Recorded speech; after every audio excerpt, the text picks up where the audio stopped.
A year ago, a public health disaster emerged known as the Flint water crisis. In the economically troubled city of Flint, more than 1,000 children were exposed to toxic levels of lead, and 10 deaths were attributed to an outbreak of Legionnaire's disease. The city was declared to be in a state of emergency. It all dates back to 2013, when, in an effort to decrease government spending, government officials chose Flint River as the city's primary source of water. In May 2014, Flint residents began reporting rashes, hair loss, and vision loss as a result of consuming the water.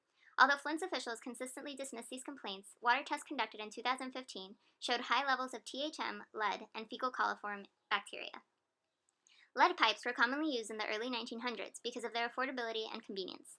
Over time, lead from the pipes can be extracted into the water, a process known as leaching.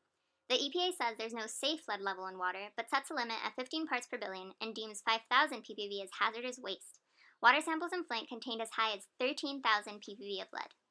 Findings show that Flint water was also high in chlorine.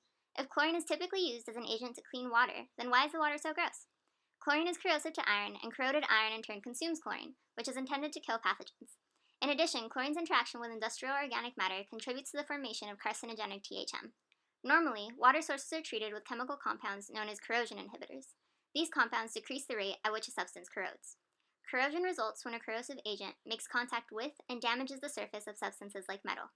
A few examples of these agents are oxygen, carbon dioxide, and hydrogen sulfide.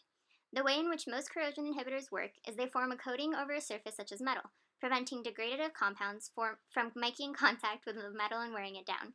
Failure to treat Flint's water source with these corrosion inhibitors is what led to the outbreak of lead contamination. Although Flint has switched back to using water from Detroit's water source, the problem of leaching in Flint River remains to be addressed. Replacing Flint's water service lines will be one of the next steps towards providing a cleaner water source for Flint's residents. More importantly is the problem of contamination with chlorine and carcinogenic THM.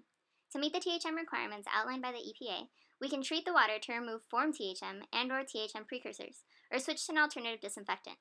It is also important that those who have suffered from lead poisoning be provided with adequate and affordable medical treatment. Lastly, to prevent a public health crisis similar to this in the future, we must learn to prioritize the health of our citizens over the conveniency of cost.